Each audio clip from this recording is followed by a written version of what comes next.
Guys, it's Mike here. Still in Sydney, Australia. I was trying to think of what I could do to make a video before I got home. I'm actually leaving tomorrow night, so I get to go back to the United States, and I'm actually going to be home for a few weeks this time. Kind of excited about that. Um, so I was thinking, because one of the things I've had people comment on is I walk around, I carry phones. The one phone, my iPhone, is for work. Um, that's this one right here. And my other phone is a Galaxy Note 5.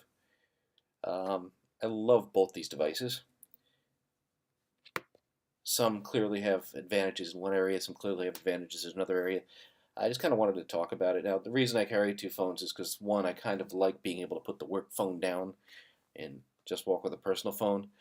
Um, Also, I do work in a mobile space, so I'm always with different clients. Kind of nice to have a test device with me. That being said, occasionally it's a little inconvenient to have two devices. I only have one of them. Which one would I pick? And it would be kind of a tough choice. And I'll give you an answer as how I feel right now. That could change at the end of this video. So first, let's talk a little bit about what I like about each of these devices, okay? And I made a list, and I'll just kind of go through it. Let's talk about first my iPhone 6. This is an iPhone 6 Plus. It is... Camera's going. It's an iPhone 6 Plus. It's not the S. I don't have the Force Touch or anything. My company policy is every 2 years you can update your phone. Depending on how the iPhone 7 looks, I might just keep this one. I kind of like it. There's a few things I don't like about it, and there's a lot of stuff I do like about it, so let's kind of talk about the things I do like. First thing with the iPhone that I do like, and I use it constantly, is iMessage. And it works really well for me because a lot of my family and friends all use iPhones.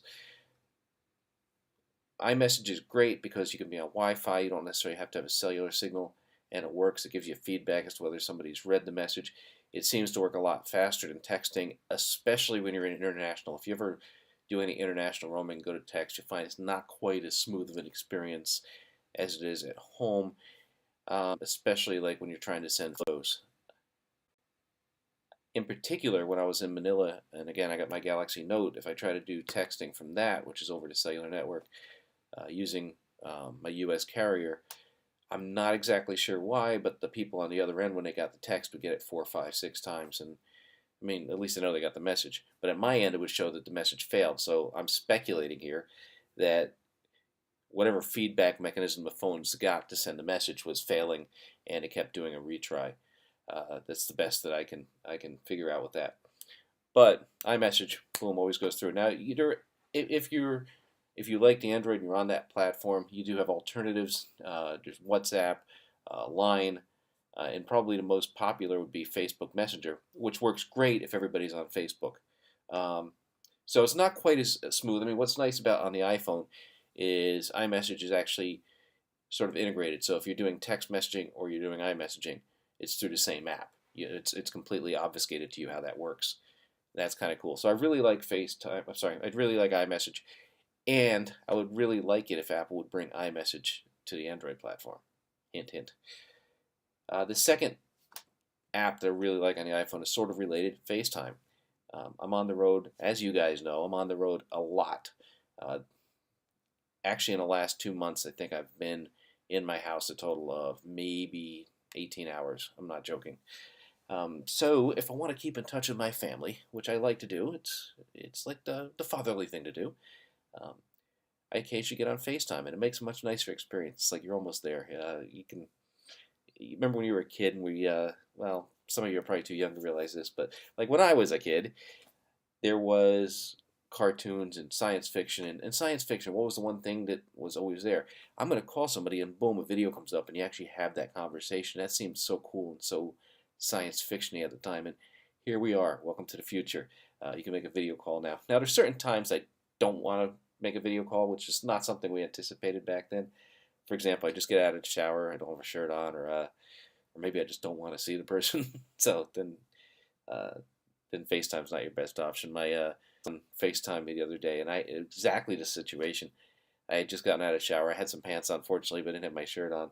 And what I didn't realize is he called from our neighborhood pool, so all the neighbors are there, and he's talking, and I'm like, I'm not dressed, so I had to get a shirt on.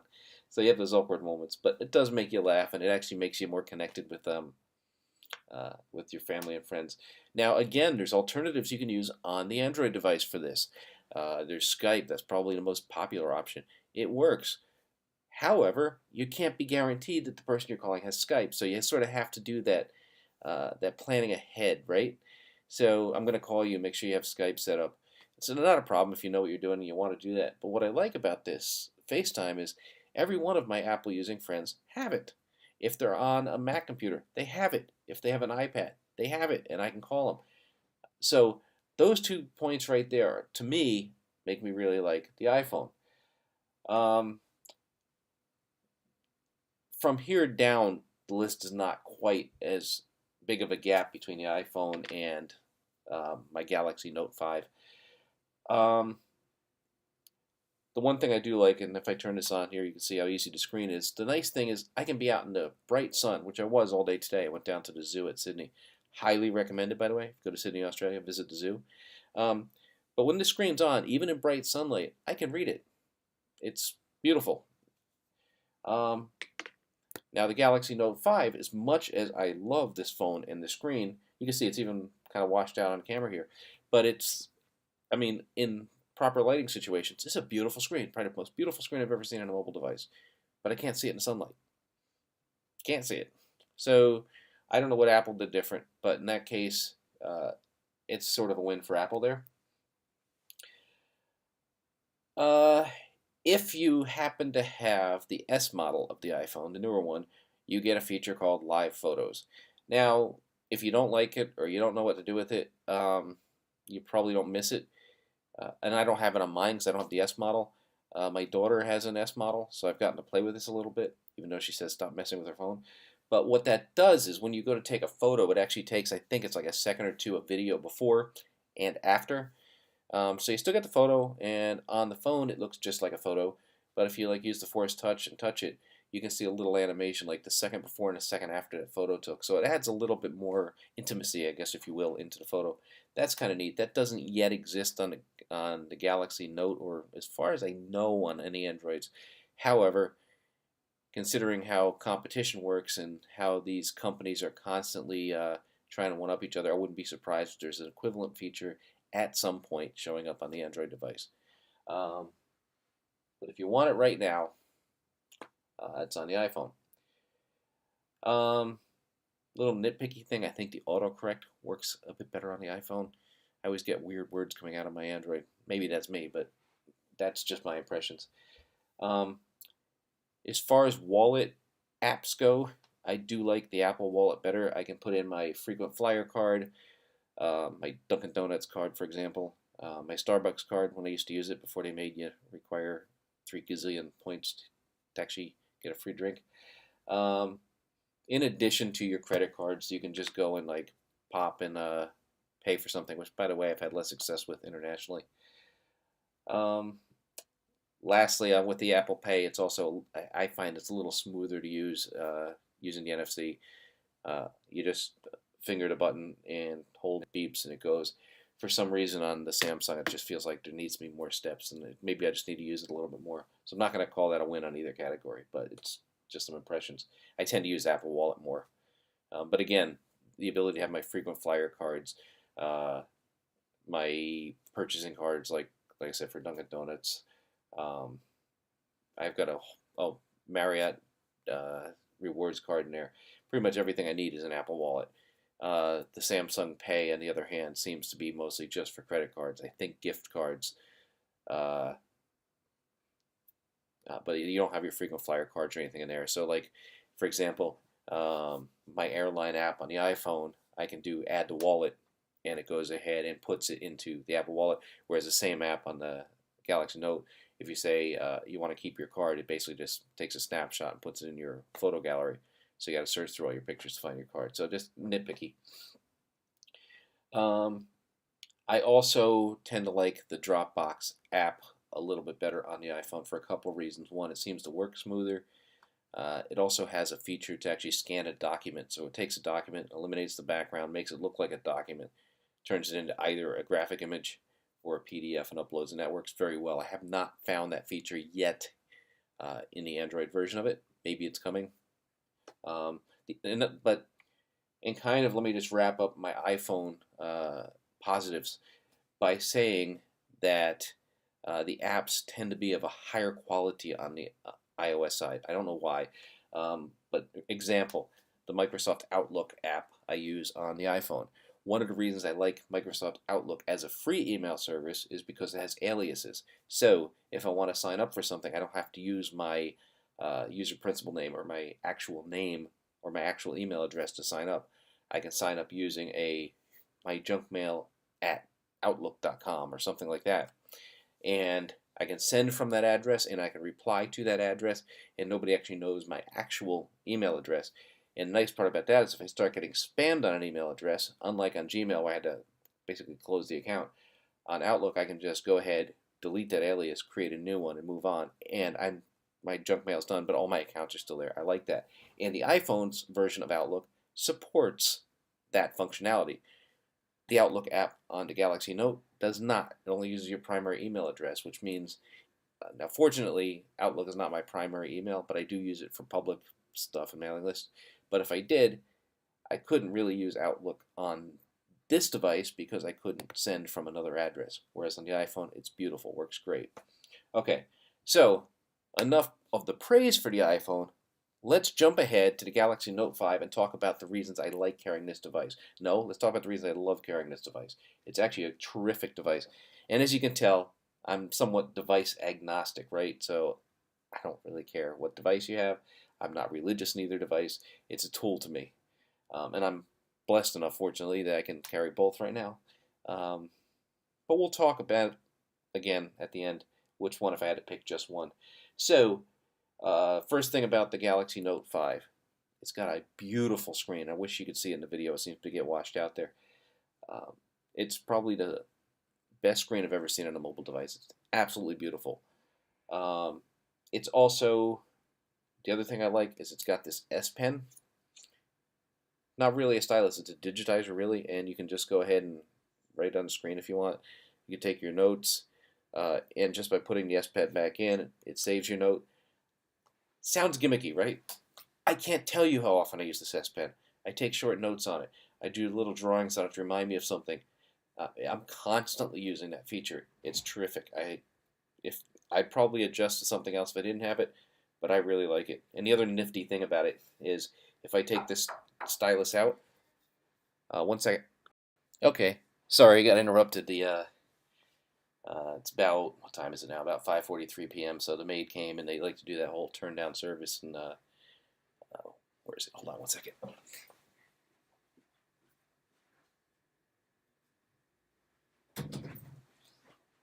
So they like to give you like a nice bottle of water and a couple of these chocolates. And you know, I'm not really a big sweets guy, but these little Marriott chocolates they give you, these things are awesome. So I didn't want to miss that. Anyway, back to what I was talking about with the Note 5. The neat thing is if you take this stylus out, and let's say I left it on a table here, and I walk away, the phone suddenly goes crazy on me. It starts vibrating. Hey, you're leaving without the stylus, which says, I have no idea how to get a replacement. I imagine you got to contact Samsung. That's kind of nifty to remind you. So the first reason I like the Samsung is the screen, and second, the stylus for note-taking. The S Pen, calling it a stylus, I guess they get a little offended by that. I don't know why. This phone is also a beast. This thing has got 4 gigabytes of RAM in it versus 1 gig here. Now, Samsung's always been big on giving you an exorbitant amount of memory. So the Note 3, I think, had 2 gigs at a time. Everybody was doing 1. The Note 4 had 3 gigs. The Note 5's got 4. And I'm hearing rumors the Note 7, by the way, there is no Note 6. They're skipping it. But I've heard rumors that the Note 7 may have a beastly 6 gigs. I'll believe it when I see it. So that's what's really nice about the Note 5. Now, if you want to really get into details, there's arguments to be made that, okay, Android is not necessarily as efficient as iOS, so it uses more memory. And there's some truth to that. It's sort of an interpreted language, runs a variation of Java. whereas iOS is all native apps. But still, you're not going to compare 1 gig to 4 gig. It's useful. And the nice part is what that allows you to do on this device is keep multiple apps open at the same time. So it makes switching from one app to the next very, very smooth. So I like that. I like that a lot. The second thing, or sorry, I'm losing count. But anyway, another thing I like about the Note, this thing has real multitasking. What do I mean by that? Well, let's go back to our iPhone. It's great. I can open an app on this. I can run it. But when I switch apps or close an app, with a few exceptions, the app is going to basically suspend. So it's going to stop running. Now, that doesn't mean when I go back to that app, it won't be exactly where I left off. But, for example, if you in most apps, if you're trying to synchronize something with a cloud server, let's say in Dropbox, let's say in OneDrive, let's say any number of apps that have a backend source or even a database synchronization, you have to keep that app open for that synchronization to process, because when you switch to another app, it's going to stop. Now, the exceptions, certain apps that can run in the background are apps that use the GPS, so you can switch to something else and have it still be doing your navigation. Music players, they can run in the background, so you can switch to something else and still be rocking out of your headphones. And there's certain class of services apps, for example. I mean, we could go into a lot of details here, but like device management apps that run in the background. But Apple is very restrictive with what they allow in the background. Whereas with Android, there is no restriction. Anything can run in the background. So if I'm synchronizing Dropbox or a database download, I can start that, go to another app, let's say do some emails, play, what's the popular game now? Play Pokemon, go grab some Pokemon. And then when I switch back to that app, as long as it still has a data signal, it will have finished that processing. So in that instance, this is more like a mobile device, okay, and this is more like a laptop, if you will. So things are going to run in the background. So you're starting to see patterns here, right? Depending on what your needs are, already you can start to see which device may be more appropriate for you. Now, why did Apple do what they do by suspending apps as opposed to what Android did in their design by allowing apps to run in the background? Okay, one word, battery. Okay, Apple is insanely driven by battery life. They want to make sure a device has a lot of battery life. And I can tell you, in my normal daily use, and I've purposely gone out of my way to do the same tasks in each device, I typically get a lot better battery life out of the iPhone than I do out of the Galaxy Note 5. Okay, so these both started at 100%, and nothing's running each one. These both started at 100% when I started this video about 15 minutes ago. Well, they're both down to 99% now. Okay, that's a bad example. But if you give me about, if I go about an hour now and they both do similar things, I'm probably going to have lower battery life on this than this. And actually, the example I had in mind that I really wanted to share with you, I go to bed at night. This one's at 100%. I put it on my dresser. The only thing it's got in it is wake me up at whatever time I'm getting up. So an alarm clock. Okay. I put this in my dresser. I close all apps. I've got nothing running on it at all. I wake up. It's at 80%. So it lost 20% overnight just sitting on the dresser. He's lost 0. So clearly battery life, in my opinion, and I don't want to turn this into a religious argument, but I have yet to have an Android device that did not have considerably worse battery life than the iPhone. So if you have one of these, get an external battery pack. Now, it's still got a big battery. You'll probably get through a day on average use, but let's say, example, I go to a Disney park with my children, which I did a few weeks ago. Disney's got a great app telling you which attractions have shorter lines, maps of the park and stuff. So you're going to be in this app a lot. It's also got information about, well, if you don't have a fast pass, it really helps. But you're going to be in this app a lot. About halfway through the day, I used the Note for the first day, but halfway through the day, I had to plug it into an external battery, recharge it.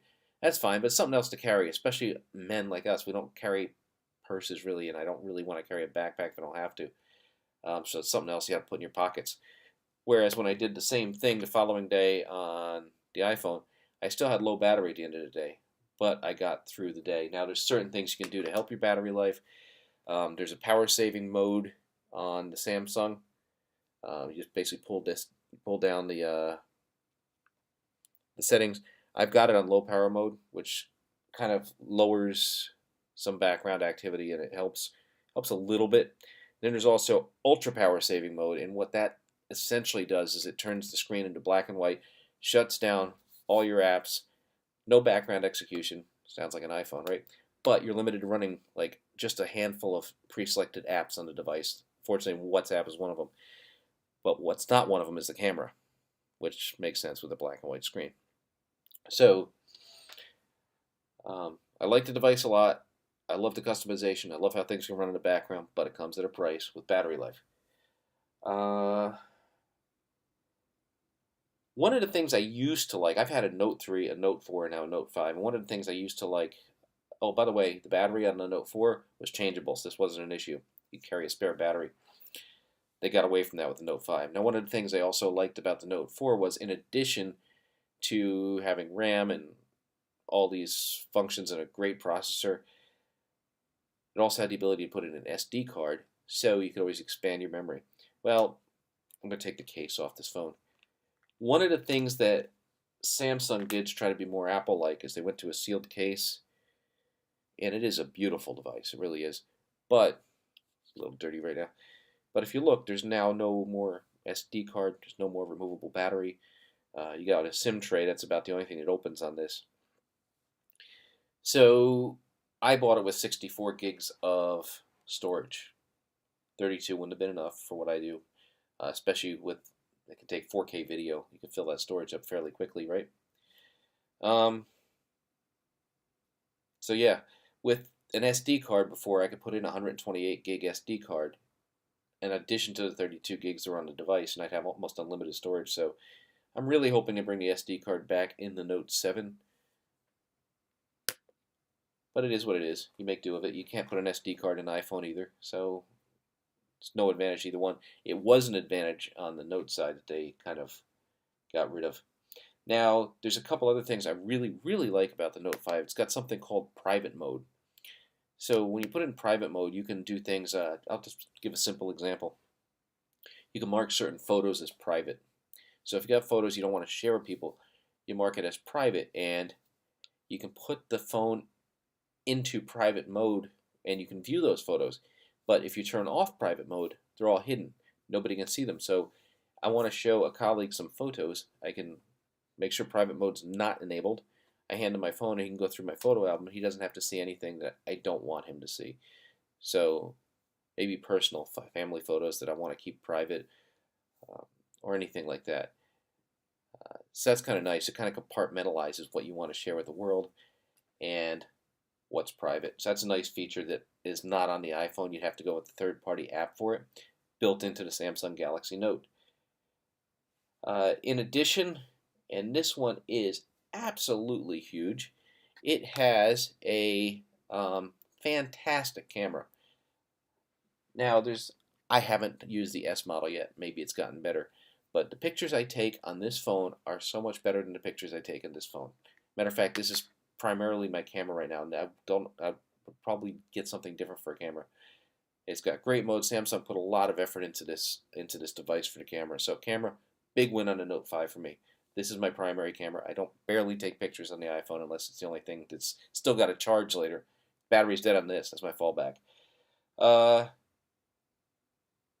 In addition, it's got, and iPhone's got this now too, the keyboards, you can kind of swipe through it and draw. I use it sometimes. For the most part, I just type. It's just what I'm used to.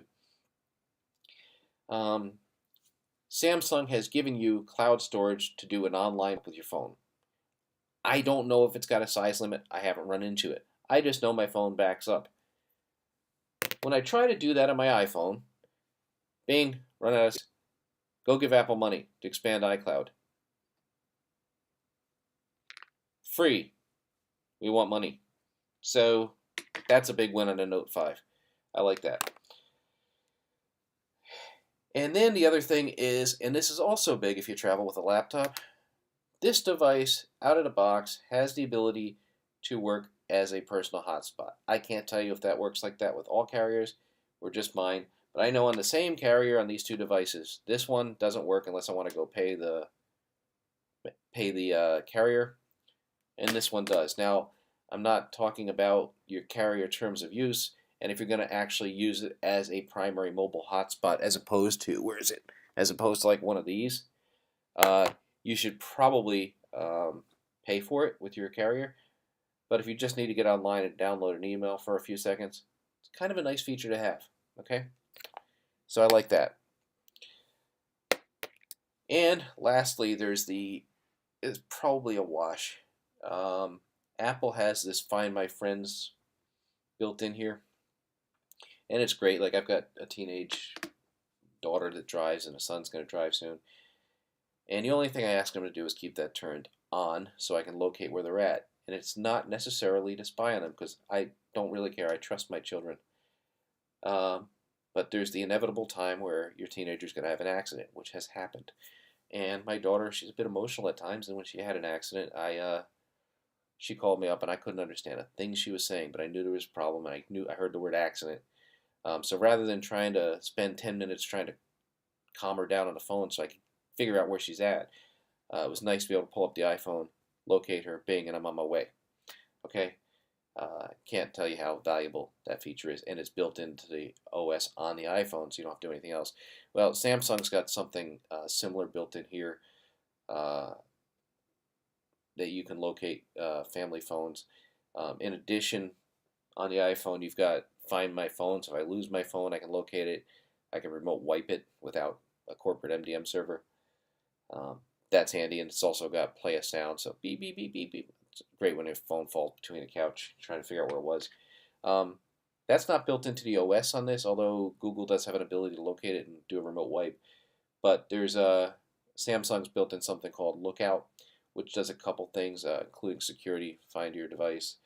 I'll look it up. I don't want to go into all the details on it, but it actually, I'm not sure. Actually, I'm starting to think now. I'm not sure if Samsung puts that out there or if my carrier does.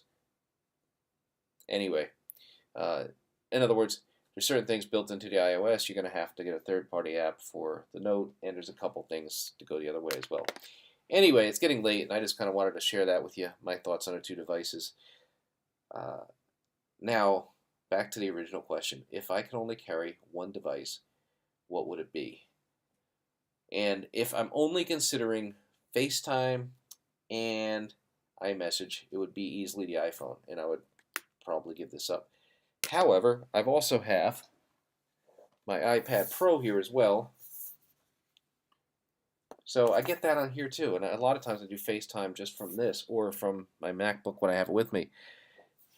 So I get that, and remember I said there's the higher quality apps typically on the iPhone. That's true, and again I've got an iOS device with my iPad. So long as I still have my iPad, right now, given the choice, I would probably, for a personal device, I would go with my Galaxy Note 5. For the screen, the camera, the customizability, I just really like a lot of stuff about it, with a major negative for me being the battery life. That drives me absolutely insane. Now, as a corporate device, I would probably pick the iPhone only because it integrates better with corporate apps. It's got better device management control. And for those of you that work in a corporate space to try to manage mobile devices, the idea of fragmentation is very real. And I'll make a whole other video on this, but for example, to push an email configuration to an iPhone, it's going to be the same for all iPhones. To do it for an Android device depends on the Android device. I could remotely configure email on a Galaxy. I can't necessarily do it on a Nexus. So there's a whole Android for Work thing that's coming that's going to straighten that out. But anyway, I'm starting to get completely off into a different video. So anyway, I hope you enjoyed it. If you liked my video, I would really appreciate it if you'd go ahead and either subscribe, because I'm actually starting to get a following. I kind of like that. I want to keep the momentum going. And at the very least, even if you don't subscribe, do me a favor and click that like button at the bottom, all right? So this is Mike. Next time I talk to you, I'll probably be in North America. I'm hoping to anyway. So take care.